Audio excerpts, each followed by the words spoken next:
45, 40, 35, 23, 25, 20, 15, 10,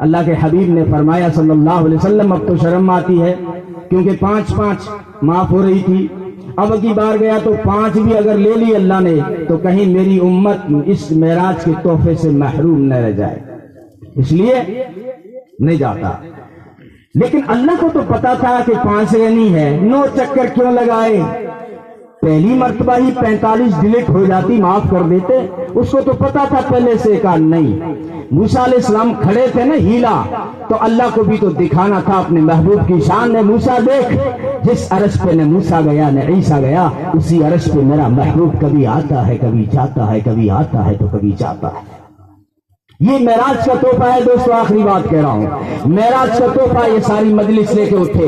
نبی پاک صلی اللہ علیہ وسلم فرماتے ہیں جب میں معراج کی طرف آسمانوں میں چڑھا، پہلے آسمان پہ پہنچا تو جو ہے فرشتے قیام میں کھڑے تھے، دوسرے آسمان پہ پہنچا فرشتے رکوع میں کھڑے تھے، تیسرے آسمان پہ پہنچا فرشتے سجدے میں کھڑے تھے، چوتھے آسمان پہ پہنچا فرشتے قعود میں کھڑے تھے، 5واں آسمان پہ پہنچا فرشتے تسبیح میں لگے ہوئے تھے، 6ٹھے آسمان پہ پہنچا فرشتے تحلیل میں لگے ہوئے تھے، 7واں آسمان پر پہنچا فرشتے تقدیس میں لگے ہوئے تھے۔ تو میرے جی میں ایک تمنا آئی، کاش کہ ایسی عبادت کوئی میری امت کو بھی مل جائے جس کے اندر ان ساری فرشتوں کی عبادت کا عکس ہو۔ تو اللہ تعالیٰ نے معراج پر نماز وہ تحفہ دیا ہے، اور رسول پور کے روشن ضمیروں کہ صرف فرشتوں کی ساری عبادت نہیں بلکہ ساری کائنات کا رس کھول کر اللہ نے نماز میں رکھ دیا ہے، ساری فرشتوں کی عبادت۔ اے میرے بھائی، جب تو 2 رکعت پڑھتا ہے، یہ مت سمجھنا میں نے 2 نفل پڑھے ہیں یا 2 رکعتیں پڑھی ہیں، بلکہ تو نے ساری کائنات کی مخلوق کی عبادت ادا کر لی ہے۔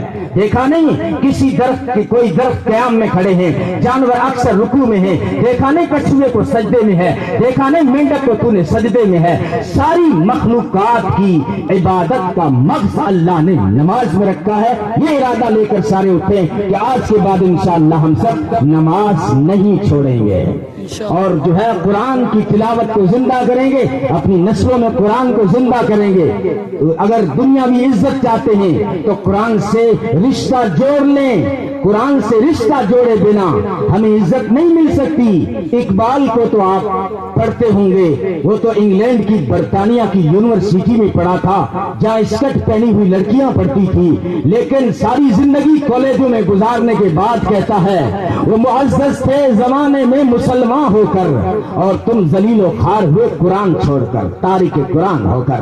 بے عزت کیوں ہے مسلمان؟ اس لیے کہ قرآن سے رشتہ توڑ دیا، عزت نہیں مل سکتی۔ یہ حبل اللہ ہے، یہ اللہ کی رسی ہوئی پھینکی ہے اللہ نے، اور اس کا ایک سرا عرش پر ہے، جنت میں ہے، دوسرا حصہ جو ہے سرا دھرتی پر ڈالا ہے۔ جو اس سے پکڑ لے گا وہ بلندیاں حاصل کر لے گا، جو اس سے چھوڑ لے گا وہ ذلیل و خوار ہو جائے گا۔ کیوں مجھ کو شکایت ہو کسی غیر سے جھوٹی، اپنی ہی تقصیر سے قسمت میری پھوٹی، اللہ کی رسی تو نہ ٹوٹی، ٹوٹے گی نہ ٹوٹی، افسوس کہ میرے ہاتھ سے چھوٹی۔ تھے کیک کے خیال میں تو روٹی بھی گئی، چاہی تھی شے بڑی تو چھوٹی بھی گئی، پتلون کی تاک میں لنگوٹی بھی گئی۔ اپنا لباس گیا، دیکھو میرے نوجوان کو، مالدار کا بچہ پینٹ پھاٹوڑی پہن کے پھرے، تیرے باپ کو نہ پیسا کو نہیں کہے گا، نہ مل صاحب تن نہ کہ بیرو کے اسٹائل ہے، فیشن ہے۔ ارے فیشن نہیں، مجبوری ہے۔ وہ فلم شوٹنگ میں شراب کے نشے میں چلتے ہوئے لڑکھڑا کے کہیں گر مرا، اس کی پینٹ پھٹی اور تجھے اس کو فیشن بنا کے دے دیا۔ یہ فیشن نہیں ہے، یہ اس کی تو مجبوری ہے۔ لیکن تجھے فیشن، ارے تجھے آئیڈیل بنانا تھا تو اس کو بناتے جس کا میں نے تھوڑا سا ذکر کیا ہے صلی اللہ علیہ وسلم۔ تو قرآن سے وابستہ ہو جائیں، جو بھی اس سے وابستہ ہوا وہ عزت پا گیا۔ مسئلے میں نے بھی پوچھے مولویوں سے، میں نے مولوی صاحب بتائیے یہ رمضان کا احترام کیوں ہے، رمضان کا آ رہا ہے، یہ مقدس کیوں ہے، اس کی عزت کیوں ہے، یہ مہینوں کا سردار کیوں ہے؟ مولوی صاحب نے بتایا اس میں روزے رکھے جاتے ہیں، اس میں تراویح پڑھی جاتی ہے۔ میں نے جب یہی مسئلہ قرآن سے پوچھا نا کہ قرآن تو بتا کہ جو ہے یہ رمضان مقدس کیوں ہے، تو قرآن بولا شہر رمضان الذی انزل فیہ القرآن، قرآن بولا کہ یہ رمضان تو اسی لیے مقدس ہے کہ اس میں اللہ کا قرآن آیا ہے۔ ہاں قرآن آیا ہے۔ قرآن جس دل پر آیا، اللہ تعالیٰ نے جب اتارنے کا فیصلہ کیا نا تو سب سے پہلے آسمانوں سے پوچھا تو فَأَبَيْنَ أَن يَحْمِلْنَهَا وَأَشْفَقْنَ مِنْهَا، انکار کر دیا، پھٹنے لگے، لرزہ برندام ہو گیا، کپ کپی تاری ہو گئی۔ دھرتی سے پوچھا، انکار کر دیا، پہاڑوں سے پوچھا، حالانکہ آسمان تو وہ ہے جس کی بلندی کی مثالیں دی جاتی ہیں، دھرتی تو وہ ہے جس کی وسعت کی مثالیں دی جاتی ہیں، پہاڑ تو وہ ہیں جن کی مضبوطی کی مثالیں دی جاتی ہیں، لیکن جب قرآن کا وزن اٹھانے کی باری آئی، آسمان نے انکار کر دیا، دھرتی نے انکار کر دیا، پہاڑوں نے انکار کر دیا۔ لو انزلنا هذا القرآن على جبل لرأيته خاشعا متصدعا من خشية الله، سب نے انکار کر، لیکن اللہ کو تو اتارنا تھا قرآن۔ اللہ اپنے فیصلے نہیں بدلتا، لیکن اتارے کہاں؟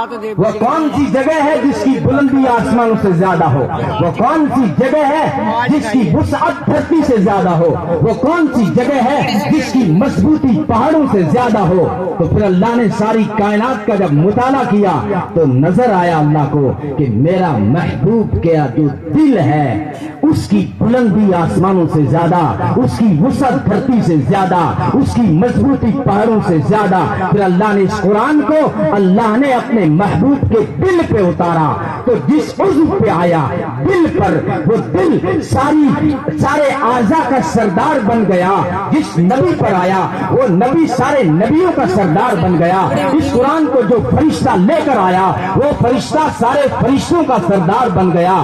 یہ قرآن جس مہینے میں آیا وہ مہینہ سارے مہینوں کا سردار بن گیا۔ یہ قرآن جس رات میں آیا شب قدر، وہ رات ساری راتوں کی سردار بن گئی۔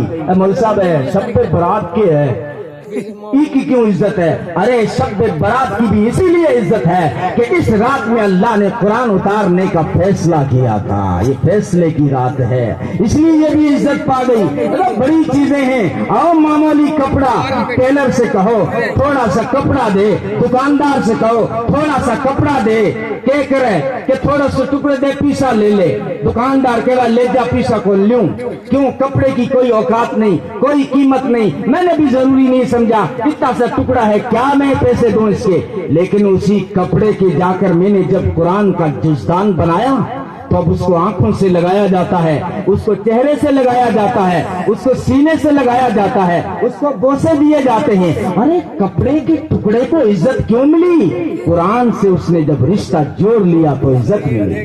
لکڑی تو لوگ چولہے میں گال لے، لکڑی کی کیا عزت ہے؟ ہل بنا ہوا ہے، دروازہ کھڑکی بنا ہوا ہے، لکڑی کا ٹکڑا پڑا تھا، میں نے اٹھایا، میں نے کہا کارپیٹر صاحب ستار صاحب اس لکڑی کی ذرا بہترین رحل بنا دے۔ جب رحل بن گئی تو اس کو سینے سے لگایا جاتا ہے، چوما جاتا ہے، کیوں؟ اس نے اپنا رشتہ جوڑ لیا قرآن سے۔ ارے کٹا تو کہیں فریم دیواں گاڑی والے نا گاؤں میں تھارے تو کیبل گاڑی آوا کو نہیں آوا، مارے بھی نے روز کیبل کسی آوازہ لگا ہوا ہے۔ میں نے گاؤں والوں کو پوچھا یہ اسی آوازیں لگتا تھا، سمجھو کہ میں سمجھا ہی کو نہیں، کیبل ہریانہ سو آوا کٹ سو آوا ہے، لے لو فلان لے لو ڈھول، یہ وہ پلاسٹک، یہ وہ عجیب نعرے لگاتا ہے۔ تو کٹا پڑیا گھر میں کہ دے دو گاڑی والے، یہاں ہی دے دو۔ تو گاڑی والا پوچھا کہ ای کے بدلے میں کہہ دے وہاں جس کا ٹینگر نے ڈھول دے دے، کتے کی کوئی قیمت کو نہیں، لیکن وہی کتا جب قرآن کی جلد بنا، لا یمسہ الا المطہرون، تو بغیر وضو کے اس کو چھو نہیں سکتا، ناپاک اس کو ہاتھ ٹچ نہیں کر سکتا، کیوں؟ اس لیے کہ اس کتے نے اپنا رشتہ قرآن سے جوڑ لیا ہے۔ میرے بھائی اگر ہم اور آپ سب مل کر اپنا رشتہ قرآن سے جوڑ لیں تو کیا ہمیں عزت نہیں مل سکتی؟ اللہ تعالیٰ عمل کی توفیق عطا فرمائے۔ جزاک اللہ۔ اب ہم بڑے ادب و احترام کے ساتھ ہمارے صدر محترم حضرت مولانا محمد صاحب سے مؤدبانہ درخواست ہے کہ حضرت تشریف لے کر آئیں اور کم ہی وقت میں اپنے تاثرات پیش کریں۔